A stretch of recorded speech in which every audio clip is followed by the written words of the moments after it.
स्वागत है आप सभी का सप्ताहनी कोचिंग इंस्टीट्यूट की इस लाइव क्लासेस में। मैं संदीप गौर, फैकल्टी ऑफ सप्ताहनी कोचिंग इंस्टीट्यूट, स्वागत करता हूं हमारे सभी मित्रों का, हमारे सभी दोस्तों का, हमारे सभी विद्यार्थियों का।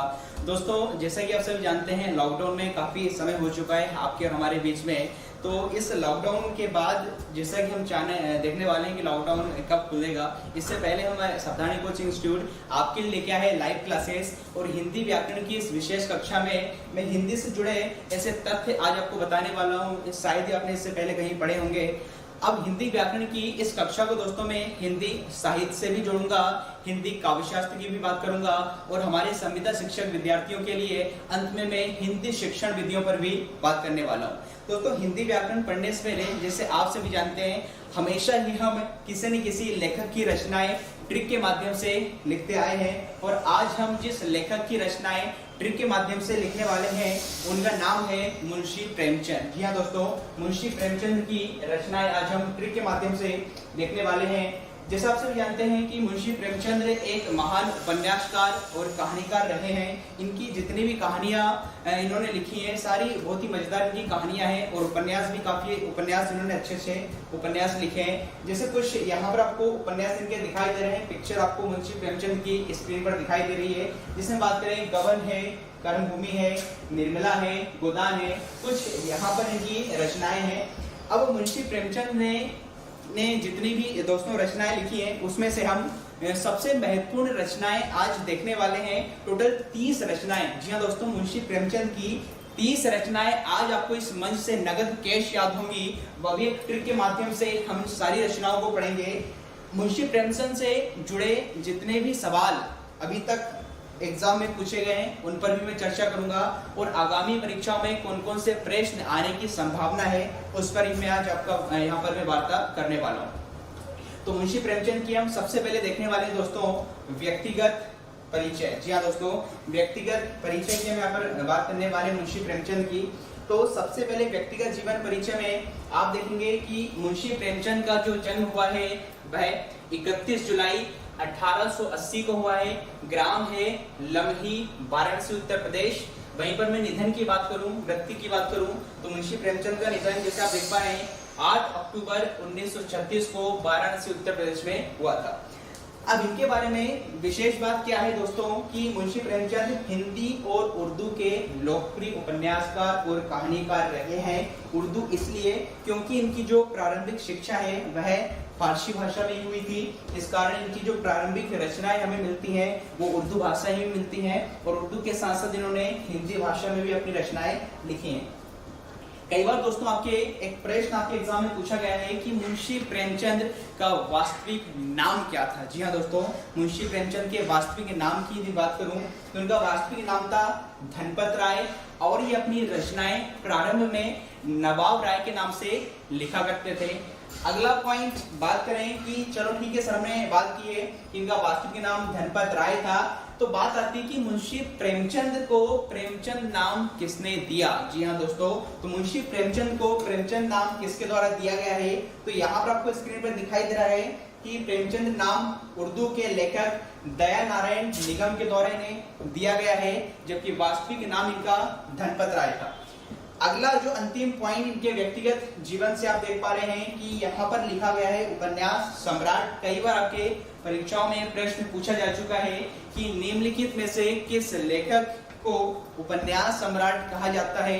तो ये तो हमें दोस्तों पता है कि मुंशी प्रेमचंद ने काफी उपन्यास लिखे हैं, इस कारण इन्हें हम उपन्यास सम्राट की संज्ञा देते हैं। किंतु अब जो महत्वपूर्ण पॉइंट मैं आपको बताने वाला हूँ कि उपन्यास सम्राट की संज्ञा किसके द्वारा दी गई थी, तो उसका आंसर हमें यहाँ पर मिलेगा कि यह उपाधि बांग्ला साहित्यकार शरद चंद्र चट्टोपाध्याय ने दी थी। जी हाँ दोस्तों, मुंशी प्रेमचंद को इनके उपन्यासों के कारण एक बांग्ला साहित्यकार का जो नाम है शरद चंद्र चट्टोपाध्याय, इनके द्वारा इन्हें उपन्यास सम्राट की संज्ञा दी गई थी। तो ये हमने मुंशी प्रेमचंद की व्यक्तिगत जीवन से जुड़े कुछ तथ्य देखे। अब हम बात करने वाले हैं मुंशी प्रेमचंद की वो 30 सबसे महत्वपूर्ण रचनाएं जो कई बार आपके एग्जाम्स में पूछी गई हैं। दोस्तों, इनकी सभी महत्वपूर्ण रचनाओं को याद करने के लिए हमने यहाँ पर एक ट्रिक बनाई है। उस ट्रिक के माध्यम से हम 30 रचनाएं यहाँ पर देखने वाले हैं। अब दोस्तों जो ट्रिक्स हमने यहाँ पर बनाई है कि बेसिकली एक कहानी, एक स्टोरी का मैंने इसमें इस्तेमाल किया है। स्टोरी कुछ इस प्रकार की है कि मुंशी प्रेमचंद का विवाह निर्मला नाम की एक लड़की से होता है। अब निर्मला के जो बड़े भाई साहब रहते हैं वो अपनी, चूंकि इकलौती बहन रहती है, अपनी बहन को उपहार स्वरूप विभिन्न प्रकार के वो दहेज उसमें देते हैं। और फिर घर आने पर निर्मला क्या करती है, अपने घर का नाम चेंज करती है। और उनकी सास रहती, चूंकि ससुर का तो निधन पहले हो चुका था, तो निर्मला की जो सास हैं, जिसे आस पड़ोस के लोग बूढ़ी काकी के नाम से जानते हैं। अब होता क्या है कि एक बार बूढ़ी काकी अपनी सहेलियों के साथ कुएं पर पानी भरने के लिए जाती है, तो वहां पर एक पुलिस ऑफिसर जो रहता है, उसकी पुरानी दुश्मनी बूढ़ी काकी के साथ रहती है। तो वह बूढ़ी काकी को मारने की साजिश करता है। अब जो दरोगा है, वह पुलिस है, वो बूढ़ी काकी को मारने में सफल होगा या नहीं होगा, और होगा तो आगे क्या होगा, जानने के लिए चलते हैं हम कहानी की ओर। तो जी हाँ दोस्तों, कहानी हमारी एक है। कहानी की हम शुरुआत करते हैं। यहाँ पर लिखा हुआ है कि प्रेमचंद की शादी ईदगाह के दिन दुर्गा मंदिर में पंच परमेश्वर के सामने निर्मला से हुई। प्रेमचंद की शादी ईदगाह के दिन दुर्गा मंदिर में पंच परमेश्वर के सामने निर्मला से हुई, जो बड़े घर की बेटी थी। आगे लिखा हुआ है कि निर्मला के बड़े भाई साहब ने उसे 1.25 सेर गेहूं, होली का उपहार और 2 बैलों की कथा का वरदान दिया।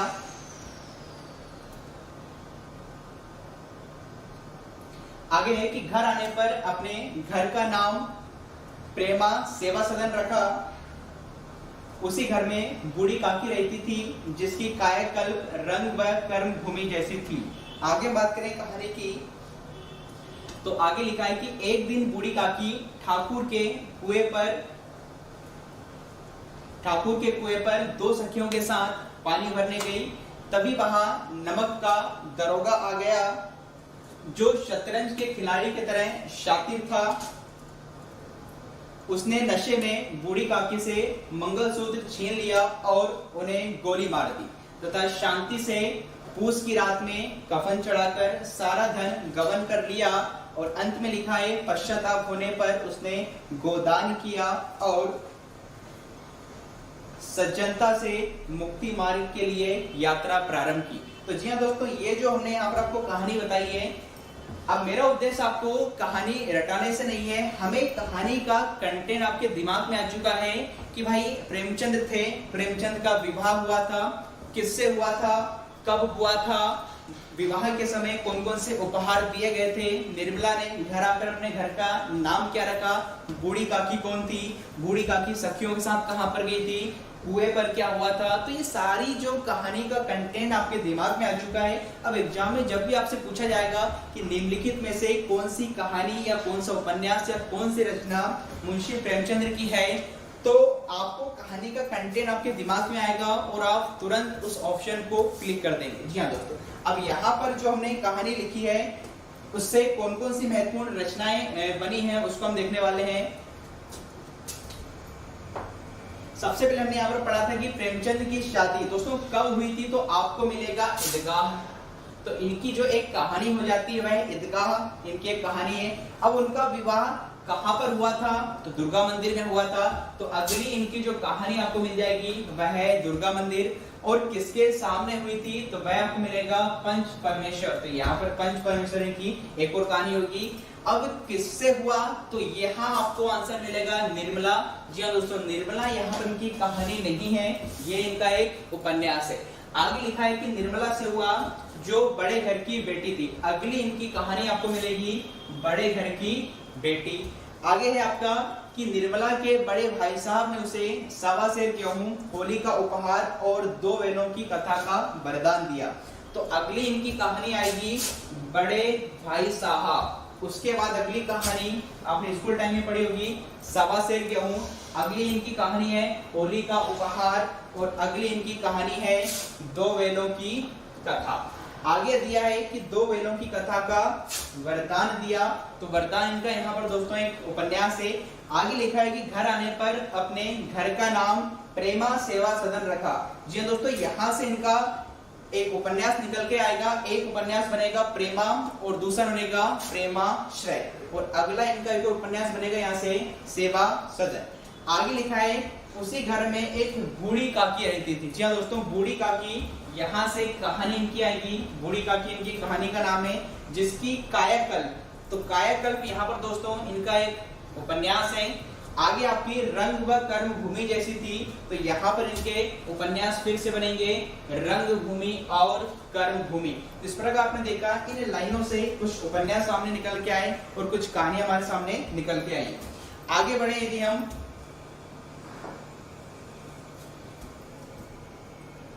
तो आगे लिखा है कि एक दिन ठाकुर के कुएं पर दो सखियों के साथ, क्या एक दिन बूढ़ी काकी ठाकुर के कुएं पर दो सखियों के साथ पानी भरने गई।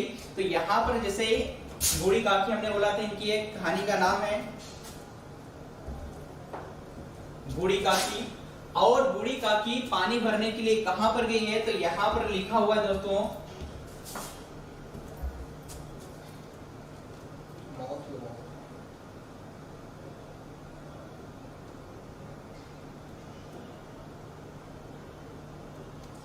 आगे लिखा है कि बूढ़ी काकी कहां गई, तो ठाकुर के कुएं पर। तो ठाकुर के कुएं यहाँ पर इनकी रचना बनेगी।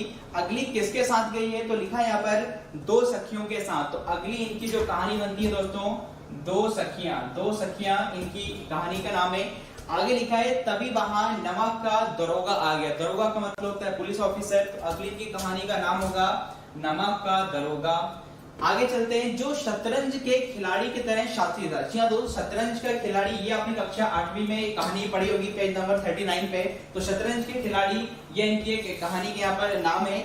आगे लिखा है उसने नशे में बूढ़ी काकी से मंगलसूत्र छीन लिया। ये तो गलत किया, चलो ठीक है, अब छीन लिया। तो आगे तो उसने नशे में बूढ़ी काकी से मंगलसूत्र छीन लिया।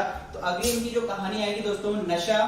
आगे बूढ़ी काकी हम पहले देख चुके हैं। क्या छीना है, तो लिखा है मंगलसूत्र। तो मंगलसूत्र इनका एक उपन्यास है, जो कि अपूर्ण उपन्यास था, क्योंकि मंगलसूत्र उपन्यास की रचना करते समय मुंशी प्रेमचंद का निधन हो गया था, जिसकी आगे मैं अभी चर्चा करने वाला हूँ।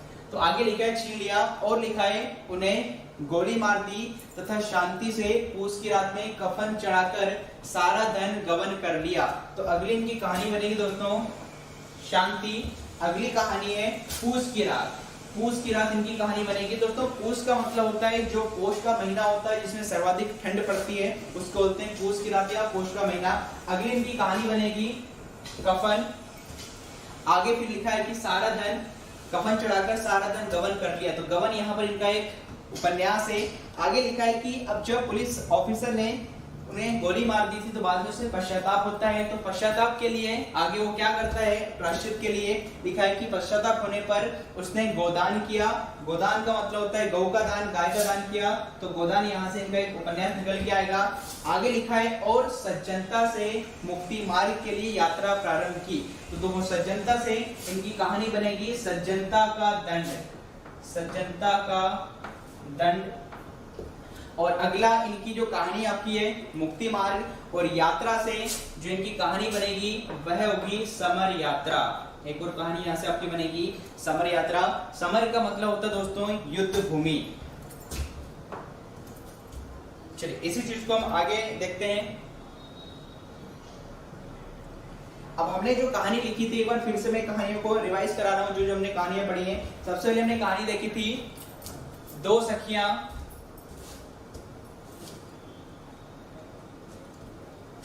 सबसे पहले जो कहानी आपको मिलेगी ईदगाह, फिर आपका दुर्गा मंदिर, पंच परमेश्वर, बड़े घर की बेटी, बड़े भाई साहब, होली का उपहार, सवा सेर गेहूं, दो बैलों की कथा, बूढ़ी काकी और ठाकुर का किया। ये आपकी 10 कहानी है।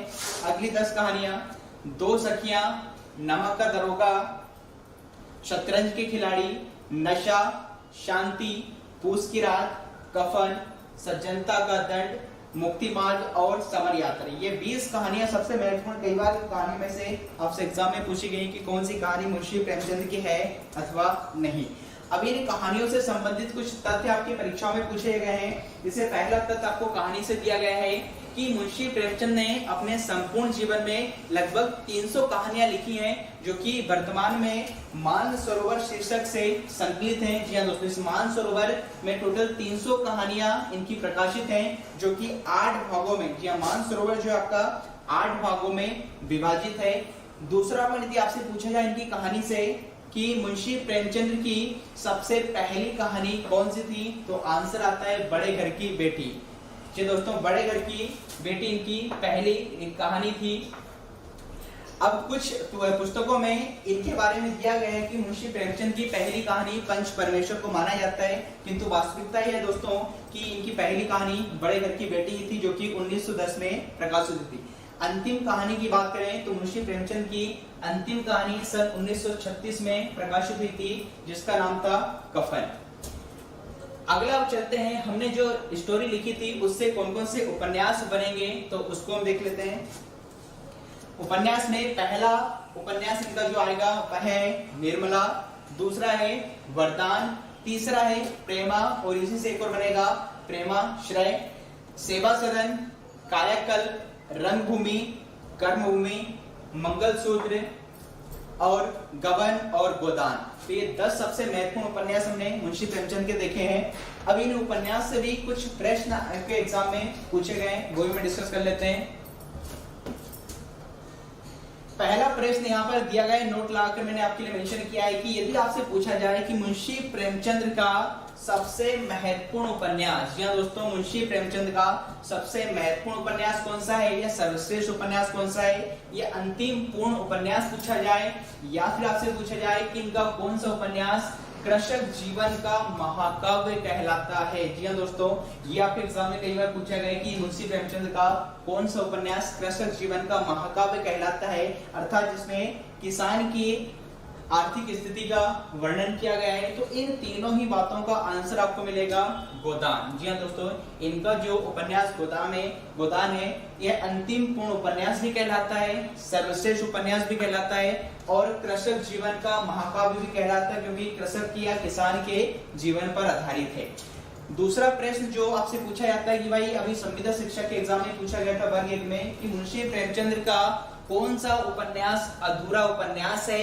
अधूरा उपन्यास कहने का मतलब है कि जब सन 1936 में अपने गोदान उपन्यास को लिखने के बाद मुंशी प्रेमचंद मंगलसूत्र उपन्यास की रचना करने के लिए बैठे थे, उसी समय उनका निधन हो गया था, और बाद में उनके बड़े बेटे अमृत राय के द्वारा इस मंगलसूत्र उपन्यास को पूर्ण किया गया था, जो कि सन 1948 में प्रकाशित हुआ था। बाद में इनके पुत्र अमृत राय के द्वारा इसे पूर्ण किया गया था, जो 1948 में प्रकाशित हुआ था। तो ये तो हमने दोस्तों बात की हिंदी साहित्य की। हिंदी साहित्य में हमेशा हम एक लेखक की रचनाएं लिखते आते हैं, तो मुंशी प्रेमचंद की हमने रचनाएं देखी। अब हम पढ़ने वाले हैं दोस्तों यहाँ से हिंदी व्याकरण।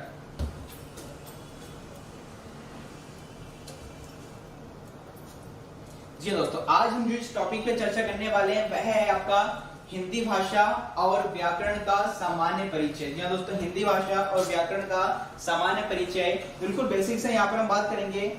सबसे पहले हम चर्चा करेंगे कि हिंदी शब्द पर, दूसरे नंबर पे हम बात करेंगे भाषा के बारे में, और लास्ट में बात करेंगे दोस्तों व्याकरण। हिंदी भाषा और व्याकरण के सामान्य परिचय में हिंदी पर चर्चा करने वाले हैं, भाषा पर चर्चा करने वाले हैं, और अंत में हम व्याकरण पर चर्चा करने वाले हैं।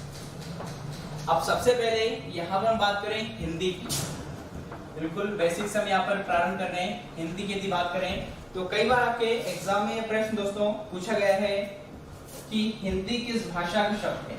ये दोस्तों कई बार आपके एग्जाम में पूछा गया है कि हिंदी किस भाषा का शब्द है। यदि आप में से किसी को भी इसका आंसर पता है तो कमेंट बॉक्स में जरूर बताइए कि हिंदी किस भाषा का शब्द है। फिलहाल मैं आपको बता देता हूँ कि हिंदी फारसी भाषा का शब्द है, इसे ही पारसी कहा जाता है, इसे ही ईरानी कहा जाता है। जी हाँ दोस्तों, कई बार आपके एग्जाम में पूछा गया हिंदी किस भाषा का शब्द है। तो पहला पॉइंट हमने यहाँ पर डिस्कस किया है कि हिंदी फारसी भाषा का शब्द है, इसे ही पारसी कहा जाता है, इसे ही ईरानी कहा जाता है। और दोस्तों सबसे महत्वपूर्ण पॉइंट यहाँ से निकल के आने वाला है कि हिंदी शब्द की उत्पत्ति कहाँ से हुई। जी दोस्तों, हिंदी शब्द की उत्पत्ति कहाँ से हुई है, दूसरा पॉइंट हम देखने वाले हैं कि हिंदी शब्द की उत्पत्ति कहाँ से हुई। तो दोस्तों आप सभी को पता होगा कि सबसे प्राचीन नदियों की बात करें तो सबसे प्राचीन नदियों में सिंधु नदी का नाम आता है। जी हाँ दोस्तों, सिंधु नदी का नाम आप सभी ने सुना होगा। सबसे प्राचीन नदियों की हम बात करें तो सिंधु नदी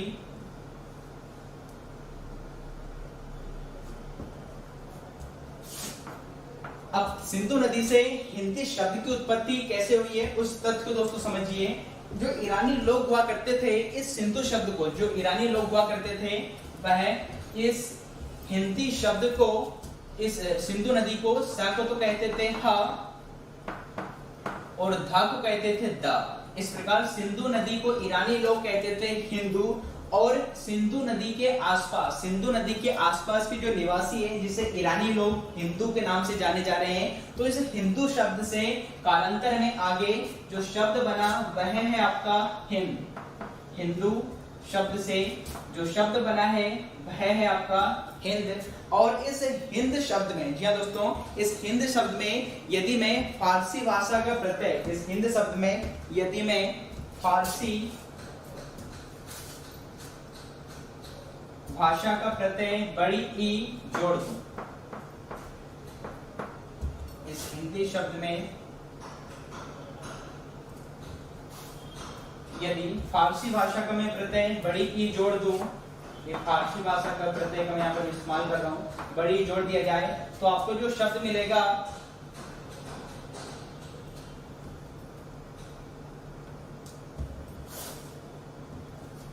वह होगा दोस्तों हिंदी। जी हाँ दोस्तों,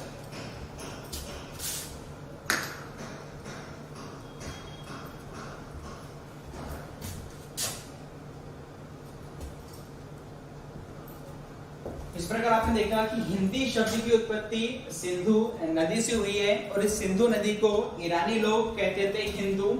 हिंदू से शब्द बना हिंद, और इस हिंद भाषा में ही, इस हिंद शब्द में ही यदि मैं फारसी भाषा का प्रत्यय, ये फारसी भाषा का जो मैंने प्रत्यय यहाँ पर इस्तेमाल किया है बड़ी ई, इस फारसी भाषा के प्रत्यय बड़ी ई को जोड़ने से जो शब्द हमें मिलता है वह है दोस्तों आपका हिंदी।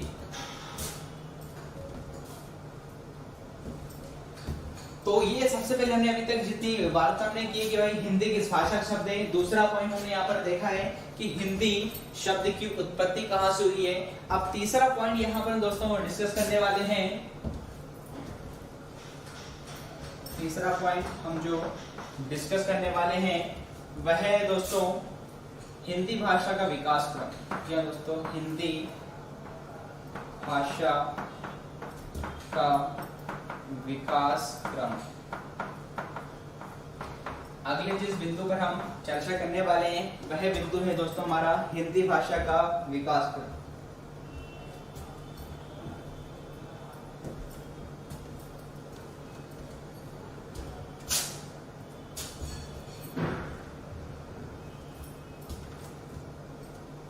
हिंदी व्याकरण में बिल्कुल प्रारंभ से वार्ता करने वाले हैं, और हमारे टॉपिक का नाम है हिंदी भाषा और व्याकरण का सामान्य परिचय। जी हाँ दोस्तों, सबसे पहले तो हम बात करेंगे हिंदी के बारे में, फिर अगला बिंदु हमारा रहेगा भाषा, और फिर अंतिम हम जिस बिंदु पर वार्ता करने वाले हैं उसका नाम है व्याकरण।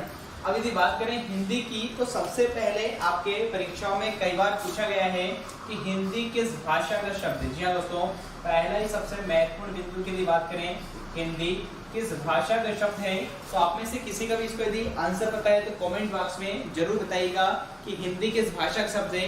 फिलहाल मैं आपको बता देता हूँ कि हिंदी जो है दोस्तों फारसी भाषा का शब्द है। जी हाँ दोस्तों, हिंदी फारसी भाषा का शब्द है। इसे ही दोस्तों पारसी कहा जाता है, इसे ही दोस्तों ईरानी भाषा का शब्द भी कहा जाता है। तो पहला पॉइंट हमने देखा कि हिंदी फारसी भाषा का शब्द है, इसे ही पारसी कहा जाता है, इसे ही ईरानी कहा जाता है। अब दूसरे बिंदु की हम बात करें कि जो हिंदी शब्द हमें वर्तमान में देखने को मिलता है वह हिंदी शब्द कहां से आया है, अर्थात हिंदी शब्द की उत्पत्ति कहां से हुई। जी दोस्तों, दूसरा पॉइंट हम वार्ता करने वाले हैं कि हिंदी शब्द की उत्पत्ति कहां से हुई है। तो सबसे प्राचीन नदियों की मैं बात करूं दोस्तों, तो सबसे प्राचीन नदियों में सिंधु नदी का नाम आता है। हिंदी शब्द की उत्पत्ति कहां से हुई है, तो उसके लिए हम देखने वाले हैं कि भाई जो सबसे प्राचीन नदियां हैं, तो सबसे प्राचीन नदियों में सिंधु नदी का नाम आता है। अब जो ईरानी लोग हुआ करते थे, वो इस सिंधु शब्द में, इस सिंधु नदी को, इस सा को तो कहते थे हा, और इस धा को कहते थे दा। इस प्रकार सिंधु शब्द ईरानी लोगों के अनुसार किसमें परिवर्तित हो गया, हिंदू में परिवर्तित हो गया, और यही हिंदू शब्द आगे चलकर कहलाया हिंद। ये दोस्तों, इस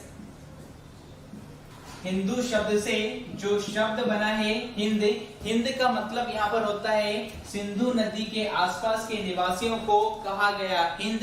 अब इस हिंदी शब्द में, इस हिंद शब्द में यदि मैं फारसी भाषा का प्रत्यय ई इस्तेमाल करूं, यदि मैं इस हिंद शब्द में फारसी भाषा का प्रत्यय ई प्रयुक्त करूं, तो आपको जो शब्द मिलेगा वह होगा दोस्तों हिंदी। इस प्रकार हमने देखा कि हिंदी शब्द की उत्पत्ति सिंधु नदी से हुई है। सिंधु नदी को ईरानी लोग क्या कहते थे, हिंदू, और सिंधु नदी के आसपास के निवासी क्या कहलाए, हिंद, और हिंद कहलाए, और उनकी जो भाषा है वह कौन सी कहलाई, हिंदी। तो दो बिंदुओं को हमने देखा है अभी तक कि हिंदी किस भाषा का शब्द है और हिंदी शब्द की उत्पत्ति कहां से हुई है। तीसरे बिंदु की दोस्तों यदि मैं बात करूं, तीसरा जो पॉइंट हमारे सामने आने वाला है कि हिंदी का विकास क्रम। तीसरा जो बिंदु हमारे सामने आने वाला है वह है हिंदी का विकास क्रम। हिंदी का विकास क्रम। अब दोस्तों यहाँ पर हिंदी के विकास क्रम को मैं तीन दृष्टिकोण से आपको बताने वाला हूँ। हिंदी का जो विकास क्रम है उस पर हम तीन रूपों में चर्चा करेंगे। सबसे पहला हमारा जो बिंदु होगा वह होगा ऐतिहासिक दृष्टिकोण। ये दोस्तों, सबसे पहला हिंदी भाषा के विकास क्रम में को जानने के लिए हम ऐतिहासिक दृष्टिकोण से हिंदी भाषा पर चर्चा करेंगे। दूसरा, हम इसे भौगोलिक दृष्टिकोण से भी समझेंगे, भौगोलिक दृष्टिकोण से समझेंगे। तीसरा, हिंदी भाषा के विकास क्रम को हम संवैधानिक दृष्टिकोण से भी समझेंगे।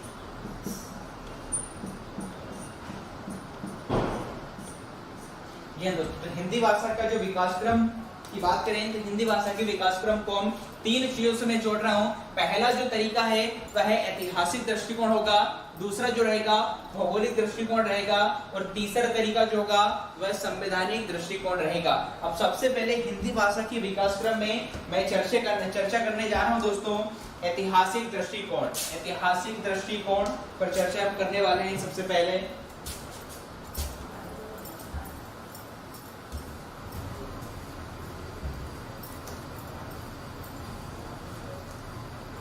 चलिए दोस्तों, तो यहाँ पर मैं हिंदी के ऐतिहासिक दृष्टिकोण की बात कर रहा हूँ।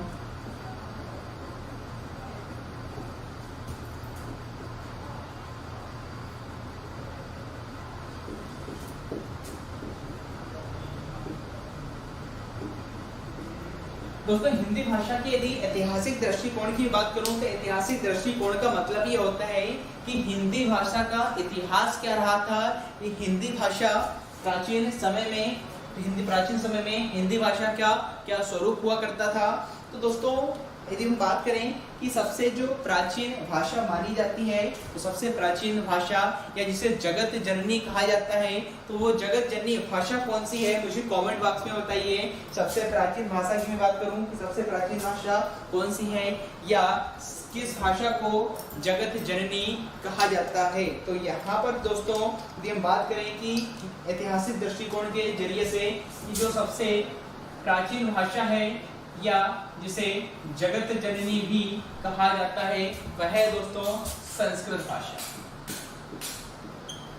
जी हाँ दोस्तों, संस्कृत भाषा को जगत जननी कहा जाता है, जगत जननी भाषा कहा जाता है।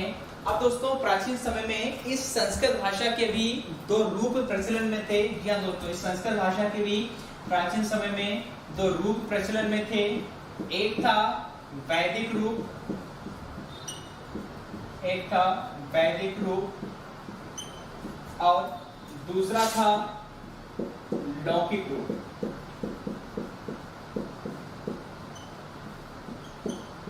इस संस्कृत भाषा की भी प्राचीन समय में दो रूप प्रचलन में थे।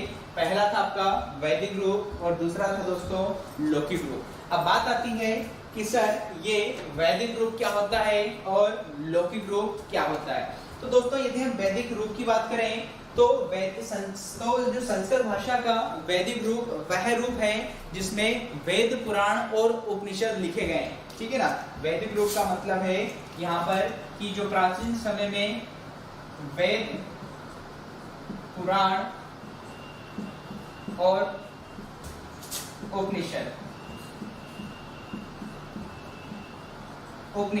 की जो भाषा रही है वह रही है संस्कृत भाषा का वैदिक रूप। वेद पुराण उपनिषदों को लिखने के लिए संस्कृत भाषा के जिस रूप का इस्तेमाल किया गया था वह था दोस्तों वैदिक रूप।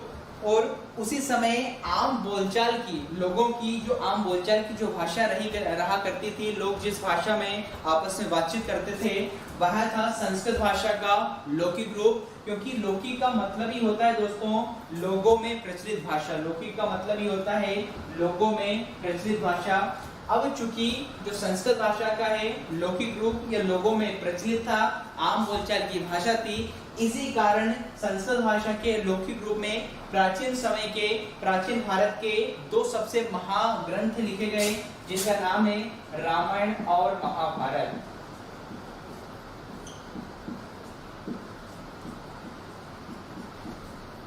जी हाँ दोस्तों, रामायण और महाभारत ग्रंथों की रचना संस्कृत भाषा के लौकिक रूप में हुई है।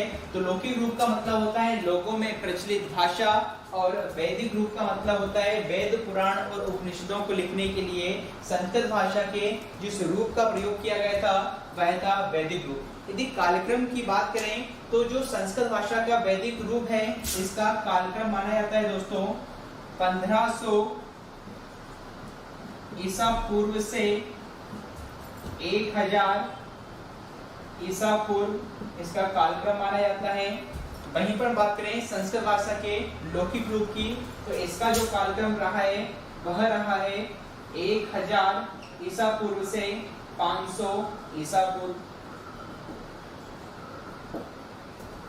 अब चूंकि जो लौकिक भाषा थी वह लोगों में प्रचलित थी, इसलिए आगे चलकर लौकिक भाषा में परिवर्तन होता है और लौकिक भाषा से जिस भाषा का निर्माण होता है वह है दोस्तों लौकिक भाषा में धीरे धीरे परिवर्तन होते हैं और लौकिक भाषा से जिस भाषा का निर्माण होता है वह है दोस्तों पाली भाषा।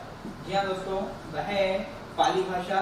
अब बात आती है सर संस्कृत भाषा के वैदिक रूप का आगे विकास क्यों नहीं हुआ। संस्कृत भाषा के वैदिक रूप का आगे विकास क्यों नहीं हुआ। दोस्तों बताएं जो संस्कृत भाषा का वैदिक रूप था जिसमें वेद पुराण और उपनिषद लिखे गए थे, तो जो संस्कृत भाषा का वैदिक रूप था ये लोगों के लिए पढ़ने समझने में काफी कठिन हुआ करता था, इस कारण इसका आगे विकास नहीं हुआ। आपने देखा होगा कई बार वेद पुराणों की जो भाषा रहती है पूरी पंक्ति समाप्त हो जाती है किंतु वह शब्द समाप्त नहीं होता और साथ ही साथ उस शब्द का हम अच्छे से उच्चारण नहीं कर पाते हैं, हम उसका अर्थ स्पष्ट हमें उसका अर्थ समझ में नहीं आता है। इसी कारण यही वजह रही है कि संस्कृत भाषा के वैदिक रूप पढ़ने लिखने समझने में काफी कठिन था, इस कारण संस्कृत भाषा के वैदिक रूप का विकास नहीं हुआ। इस चीज को हम ऐसे समझ सकते हैं दोस्तों कि जब 10वीं की परीक्षा हम उत्तीर्ण कर लेते हैं तो हमारे सामने सबसे बड़ी जो दिक्कत रहती समस्या रहती है वह विषय चयन की रहती है कि हम अगली कक्षा में किस विषय का चयन करें। तो उसके लिए हम क्या करते हैं, हमारी अंक तालिका में देखते हैं कि किस सब्जेक्ट में हमें सबसे ज्यादा अंक मिले हैं और किस सब्जेक्ट में हमें सबसे कम अंक मिले हैं। जिस सब्जेक्ट में हमें सबसे ज्यादा प्राप्त अंक मिलते हैं हम उसकी ओर अग्रसर होते हैं और जिन सब्जेक्ट्स में हमें सबसे कम अंक मिलते हैं उनसे हम धीरे धीरे दूरी बनाने लगते हैं। अर्थात इसका मतलब ये हुआ कि संस्कृत भाषा का जो वैदिक रूप था कठिन था, इसलिए लोग इससे दूरी बनाने लगे और लौकिक रूप जो था लोगों में प्रचलित होने के कारण लोग इसकी ओर अग्रसर हुए। इसी कारण लौकिक रूप का आगे विकास हुआ और लौकिक रूप से जिस रूप का जिस भाषा का निर्माण होता है वह है दोस्तों पाली भाषा। अब पाली भाषा यदि कालक्रम की बात करें तो पाली भाषा का जो कालक्रम रहा है वह रहा है 500 ईसा पूर्व से 1 ईस्वी। जी हाँ दोस्तों, पाली भाषा का जो कालक्रम रहा है वह है 500 ईसा पूर्व से 1 ईस्वी और इस समय अवधि में इस कालक्रम में जिस धर्म का प्रचलन था वह था बौद्ध धर्म। इस कालक्रम में जिस धर्म का प्रचलन था वह था बौद्ध धर्म। अतः हम कह सकते हैं कि पाली भाषा का संबंध किस धर्म से है, तो बौद्ध धर्म से। आपसे कई बार जीके में पूछ लिया जाता है कि पाली भाषा का संबंध किस धर्म से है, तो यहाँ से आपको आंसर मिलेगा कि पाली भाषा का संबंध बौद्ध धर्म से है। अर्थात बौद्ध धर्म के जो 3 पवित्र ग्रंथ माने जाते हैं जिन्हें त्रिपिटक कहा जाता है, बौद्ध धर्म के जो 3 पवित्र ग्रंथ माने जाते हैं जिन्हें त्रिपिटक के नाम से जाना जाता है। यदि वो 3 ग्रंथ कौन कौन से हैं तो वही आपको बताऊं। इन त्रिपिटक ग्रंथों में जो 3 ग्रंथ आपको मिलेंगे, एक होता है अभिधम्म पिटक, दूसरा आपका होता है स्तुत पिटक, तीसरा आपका होता है विनय पिटक।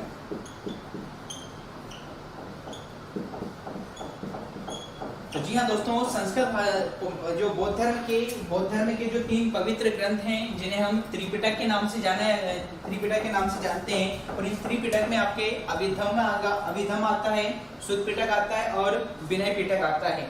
इन तीनों ही ग्रंथों को लिखने के लिए जिस भाषा का प्रयोग किया गया है वह है पाली भाषा, और इन तीनों ही ग्रंथ में भगवान बुद्ध के उपदेश संकलित हैं। भगवान बुद्ध ने जितने भी उपदेश दिए थे वह आपके पाली भाषा में ही दिए थे।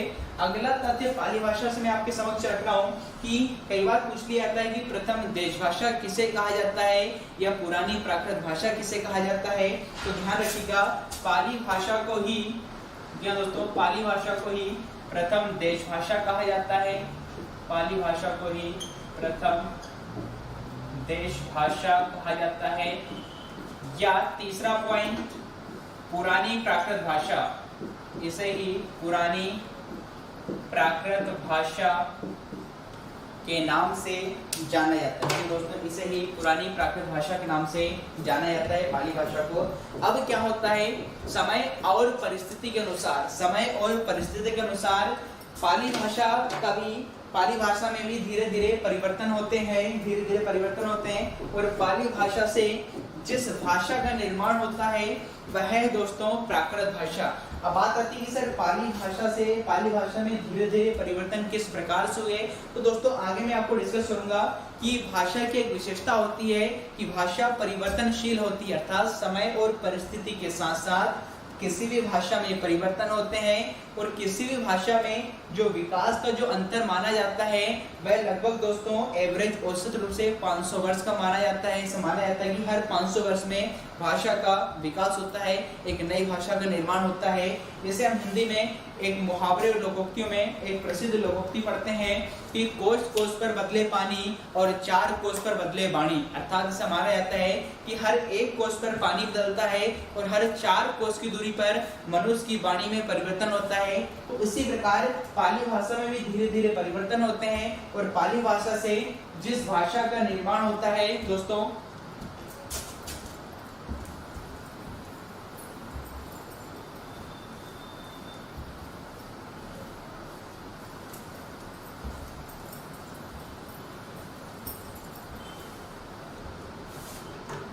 अगला हम जो बिंदु देखने वाले हैं कि पाली भाषा में भी धीरे धीरे परिवर्तन होते हैं और पाली भाषा से जिस भाषा का निर्माण होता है वह है दोस्तों प्राकृत भाषा। और प्राकृत भाषा के यदि मैं कालक्रम की बात करूं प्राकृत भाषा का जो कालक्रम रहा है वह दोस्तों 1 ईस्वी से 500 ईस्वी, 1 ईस्वी से 500 ईस्वी तक इसकी समय अवधि या कालक्रम माना जाता है। दोस्तों एक चीज ध्यान रहे कि ईसा पूर्व में हमेशा ही संख्याएं घटती हैं और ईस्वी में हम संख्याएं हमेशा ही बढ़ती हैं। और यहाँ पर अंतर स्पष्ट रूप से दिखाई पड़ रहा है आपको, जिसमें हमने कहा है कि किसी भी भाषा के विकास में लगभग 500 वर्ष का अंतर माना जाता है औसत। तो यहाँ पर 1 ईस्वी से 500 ईस्वी तक इसकी समय अवधि या कालक्रम माना जाता है आपके प्राकृत भाषा का। अब इस प्राकृत भाषा की अवधि हम आगे बात करें कि भाई इस समय अवधि में, इस कालक्रम में जो धर्म प्रचलन में था वह था आपका जैन धर्म। दोस्तों इस समय अवधि या कालक्रम में जो धर्म प्रचलन में था वह था आपका जैन धर्म। अर्थात एक बात मैं स्पष्ट रूप से कह सकता हूँ कि जैन धर्म का संबंध किस भाषा से रहा है, यह भी प्रश्न आपसे जीके में पूछा गया है। तो जैन धर्म का संबंध किस भाषा से है? प्राकृत भाषा से। अर्थात जैन धर्म के जितने भी ग्रंथ लिखे गए हैं जिन्हें आगम कहा जाता है, जी दोस्तों जैन धर्म के ग्रंथों को आगम के नाम से जाना जाता है। तो जैन धर्म के आगम ग्रंथों की रचना किस भाषा में हुई है? तो आंसर आपको मिलेगा प्राकृत भाषा में हुई है।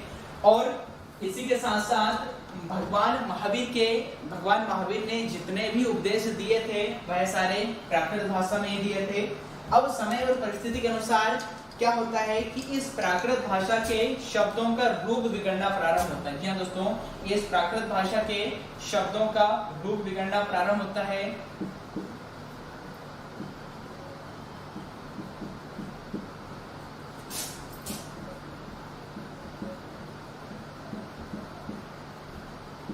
प्राकृत भाषा के शब्दों का धीरे धीरे रूप बिगड़ता है। अब देखो शब्दों का रूप कैसे बिगड़ता है वो एक उस तथ्य को जानिए। फॉर एग्जाम्पल क्या होता है कि यहाँ पर मैं एक शब्द लिया है शंकर, एक शब्द हमने लिया यहाँ पर शंकर। अब इस शंकर शब्द को कई लोग अज्ञानता की वजह से, कई लोग गलत उच्चारण की वजह से, कई लोग क्षेत्रीय बोली के प्रभाव के कारण ग्रामीण क्षेत्रों में, आंचलिक क्षेत्रों में इस शंकर शब्द का परिवर्तन शंकर कर बैठते हैं। शंकर शब्द का उच्चारण करते करते इस शब्द को क्या बना बैठते हैं? शंकर बना बैठते हैं। अर्थात यहाँ पर तालव्य श का परिवर्तन किसमें कर दिया गया है? दंतव्य श में कर दिया गया है। और शंकर शब्द का जो परिवर्तन शंकर हुआ है यही शब्दों का बिगड़ा हुआ रूप कहलाता है।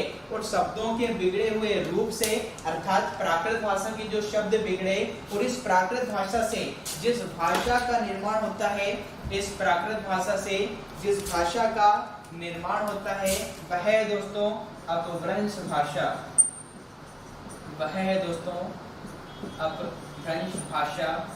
अपभ्रंश का शाब्दिक अर्थ होता है बिगड़ा हुआ रूप। और चूंकि अपभ्रंश का, जिसे हमने बोला था कि प्राकृत भाषा के शब्दों का धीरे धीरे रूप बिगड़ता है और जो भाषा बनती है वह अपभ्रंश बनती है। तो यदि आपसे यह पूछा जाए कि भाई अपभ्रंश भाषा को अशुद्ध भाषा की संज्ञा किसने दी है, तो वह नाम आता है भरत मुनि का। जी हाँ दोस्तों, ध्यान रखेंगे कि भरत मुनि ने अपभ्रंश भाषा को अशुद्ध भाषा की संज्ञा दी गई है। अशुद्ध भाषा की संज्ञा दी है। यह प्रश्न आपसे कई बार एग्जाम में पूछा गया है कि अपभ्रंश भाषा को किसने अशुद्ध भाषा की संज्ञा दी है। तो चूंकि अपभ्रंश भाषा में शब्दों का रूप बिगड़ा हुआ था, इस कारण भरत मुनि के अनुसार इसे अशुद्ध भाषा कहा जाता है। अगला यदि हम बात करें कि अपभ्रंश शब्द का प्रयोग सर्वप्रथम किसने किया है, तो वह आपको मिलेगा पतंजलि। जी हाँ दोस्तों, अपभ्रंश शब्द का सबसे पहले प्रयोग किसने किया है, तो वह आपको मिलेगा पतंजलि। और तीसरा पॉइंट यही से आपके एग्जाम में पूछा जाता है क्या कि अपभ्रंश भाषा में अपभ्रंश का वाल्मीकि किसे कहा जाता है, तो अपभ्रंश का वाल्मीकि किसे कहा जाता है, तो वह नाम आपको यहाँ से मिलता है स्वयंभू। जी हाँ दोस्तों, अपभ्रंश भाषा का वाल्मीकि या इन्हें अपभ्रंश का प्रथम कवि भी कहा जाता है। स्वयंभू को अपभ्रंश का वाल्मीकि या प्रथम कवि भी कहा जाता है। अर्थात इसका ये मायने होता है कि अपभ्रंश भाषा में सर्वाधिक रचना करने वाले जो कवि हैं वह कौन है? स्वयंभू है। इस कारण इन्हें अपभ्रंश का वाल्मीकि कहा जा रहा है, अपभ्रंश का प्रथम कवि कहा जा रहा है। अब दोस्तों इस अपभ्रंश भाषा के यदि मैं समय अवधि की बात करूं, कालक्रम की बात करूं, तो अपभ्रंश भाषा की जो समय अवधि थी वह थी 500 ईस्वी से 1000 ईस्वी। ये दोस्तों अपभ्रंश भाषा की जो समय अवधि कालक्रम रहा है वह रहा है 500 ईस्वी से 1000 ईस्वी। अब दोस्तों इस अपभ्रंश भाषा के भी दो रूप प्रचलन में थे। इस अपभ्रंश भाषा के भी दो रूप प्रचलन में थे। एक था दोस्तों अर्धमागधी,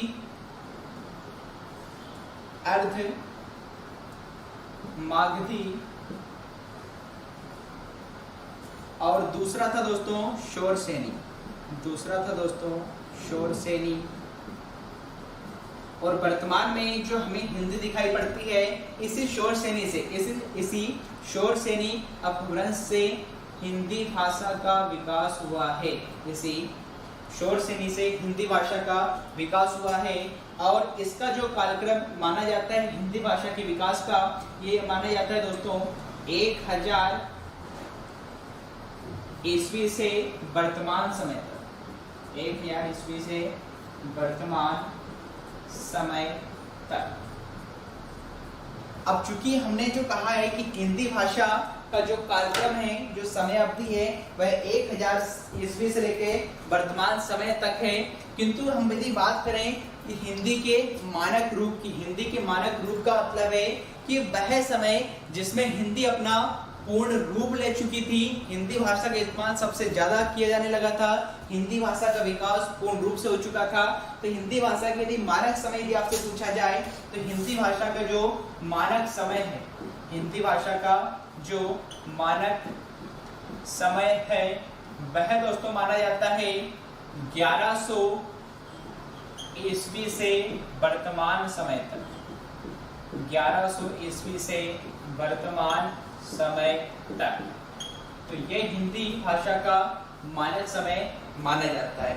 तो अभी हमने हिंदी भाषा पर जो चर्चा की है उसका आधार हमने रखा है ऐतिहासिक दृष्टिकोण। ऐतिहासिक दृष्टिकोण का मतलब है कि हिंदी भाषा का इतिहास कैसे रहा है, हिंदी भाषा कहाँ से आई है। तो सबसे पहले हमने देखा कि जो प्राचीन भाषा थी वह संस्कृत भाषा थी। अब संस्कृत भाषा के भी दो रूप विद्यमान थे, वैदिक रूप और लौकिक रूप। वैदिक रूप पढ़ने लिखने समझने में कठिन हुआ करता था, इस कारण उसका आगे विकास नहीं हुआ। और लौकिक रूप चूंकि लोगों में प्रचलन में था, इस कारण लौकिक रूप जो था उसका आगे विकास हुआ। और लौकिक रूप से जिस भाषा का निर्माण होता है वह होती है पाली भाषा। पाली भाषा का संबंध जैसे हमने देखा बौद्ध धर्म से था। बौद्ध धर्म के जो 3 पवित्र ग्रंथ हैं त्रिपिटक, उनकी रचना पाली भाषा में की गई है। अब पाली भाषा में भी धीरे धीरे विकास होता है और पाली भाषा से जिसका निर्माण होता है वह है प्राकृत भाषा। प्राकृत भाषा का संबंध जैन धर्म से। जैन धर्म के जितने भी ग्रंथ हैं जिन्हें हम आगम कहते हैं उनकी रचना प्राकृत भाषा में हुई है। भगवान महावीर के जो सारे उपदेश हैं वह प्राकृत भाषा में ही संकलित हैं। अब क्या होता है कि समय के अनुसार धीरे धीरे प्राकृत भाषा के शब्दों का रूप बिगड़ना प्रारंभ होता है। प्राकृत भाषा के शब्दों का रूप बिगड़ना प्रारंभ होता है। और रूप क्यों बिगड़ता है उसकी वजह है अज्ञानता की वजह से, शब्दों के गलत उच्चारण की वजह से, क्षेत्रीय बोली की वजह से। कई बार हम क्या करते हैं, हम अपनी सुविधा अनुसार शब्दों को एक नया रूप देते हैं जिससे हम आसानी से पढ़ सकें। जैसे एक शब्द यहाँ पर शंकर है और शंकर शब्द का लोग उच्चारण करते करते इसे शंकर बना बैठते हैं। अर्थात यहाँ पर जो श है तालव्य श का परिवर्तन किसमें कर दिया गया है, दंतव्य स में कर दिया गया है। तो ये शंकर शब्द का परिवर्तन जो शंकर किया है यही शब्दों का बिगड़ा हुआ रूप कहलाता है। और इस प्रकार से शब्दों के रूप बिगड़ने से आगे चलकर जिस भाषा का विकास हुआ है वह है अपभ्रंश भाषा। अपभ्रंश का मतलब ही होता है दोस्तों बिगड़ा हुआ रूप। और ये किसका बिगड़ा हुआ रूप है, प्राकृत भाषा का बिगड़ा हुआ रूप है। इस कारण भरत मुनि ने इसे अशुद्ध भाषा की संज्ञा दी है। और बात करें कि अपभ्रंश शब्द का प्रयोग सबसे पहले किसने किया है, तो नाम आएगा आपके पतंजलि ने किया है। यदि अपभ्रंश का आपसे पूछा जाए प्रथम कवि कौन था या अपभ्रंश भाषा का वाल्मीकि किसे कहा जाता है, तो वह आपको मिलेगा आंसर स्वयंभू। अब इस अपभ्रंश भाषा के भी दो रूप थे, अर्धमागधी और शोरसेनी। हिंदी भाषा का जो स्वरूप हमें वर्तमान में मिलता है उसका विकास हुआ है आपके अपभ्रंश भाषा के शोरसेनी रूप से। शोरसेनी से ही हिंदी भाषा का विकास हुआ है, जिसका हमने जो समय बताया है आपको 1000 ईस्वी से वर्तमान समय। किंतु इस रूप में अभी भी शोरसेनी या अपभ्रंश भाषा के कुछ शब्द मौजूद थे, इसलिए मानक समय की बात करें अर्थात ऐसा समय जिसमें हिंदी पूर्ण रूप से बोली जाने लगी थी, हिंदी भाषा का पूर्णतः विकास हो गया था, तो वह मानक समय माना जाता है दोस्तों 1100 ईस्वी से लेकर वर्तमान समय तक। तो इस प्रकार हमने ऐतिहासिक दृष्टिकोण से हिंदी भाषा पर चर्चा की है। अब दोस्तों एक प्रश्न आपके एग्जाम में यहाँ से कई बार पूछा जाता है, वो प्रश्न मैं आपके समक्ष रख रहा हूँ, ध्यान से उस प्रश्न को समझिए।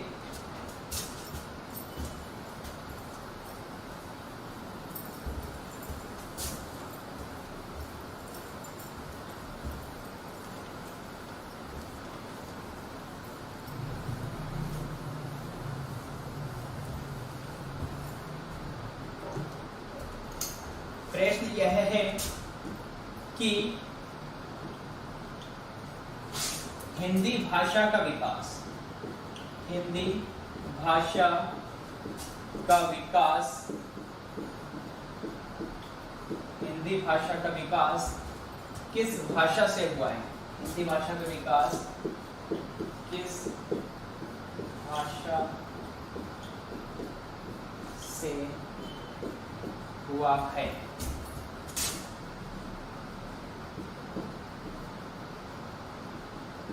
हिंदी भाषा का विकास किस भाषा से हुआ है?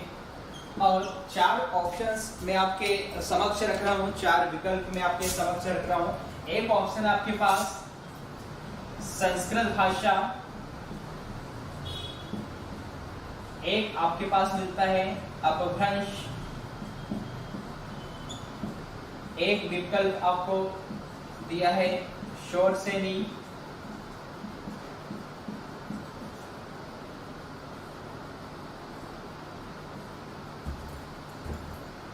और एक आपका दिया है पाली भाषा। ये 4 ऑप्शंस दिए गए दोस्तों। बताइए हिंदी भाषा का विकास किस भाषा से हुआ है? संस्कृत भाषा से या अपभ्रंश से या शोरसेनी से या पाली भाषा से? कमेंट बॉक्स में मुझे अपना आंसर दीजिए दोस्तों कि संस्कृत भाषा का हिंदी भाषा का विकास किस भाषा से माना जाता है। कमेंट बॉक्स में अपना आंसर रखिए दोस्तों। कई बार ये प्रश्न आपके परीक्षाओं में पूछा जा चुका है। अब दोस्तों देखें कि हिंदी भाषा का विकास किस भाषा से हुआ है, तो यहाँ पर वैसे आंसर तो हमारा संस्कृत भाषा से भी हुआ है, अपभ्रंश भाषा से हुआ है और शोरसेनी से भी हुआ है, किंतु पाली भाषा तो आपकी डिफरेंट है आपकी। अब बात करें कि इनमें से सबसे सटीक आंसर कौन सा होगा, तो सबसे सटीक आंसर की हम बात करें तो दोस्तों सबसे प्राचीन भाषा तो संस्कृत भाषा थी। हिंदी भाषा के विकास संस्कृत भाषा से तो हुआ है, किंतु वह हुआ आपके अप्रत्यक्ष रूप से। यदि प्रत्यक्ष रूप से मैं बात करूं तो प्रत्यक्ष रूप से हिंदी भाषा का विकास किस भाषा से हमने देखा था? शोरसेनी। और अपभ्रंश भाषा का एक ही रूप हमने देखा था, 2 रूप थे, अर्धमागधी और एक था आपका शोरसेनी। तो यहाँ पर सबसे सटीक आंसर आपको मिलेगा शोरसेनी। शोरसेनी अपभ्रंश से हाँ, यदि ऑप्शन में आपके शोरसेनी नहीं है तो हम यहाँ पर अपभ्रंश भाषा को चुन सकते हैं, और अपभ्रंश भाषा भी ऑप्शन में नहीं है तब जाके आपका आंसर होगा संस्कृत भाषा। ठीक है दोस्तों।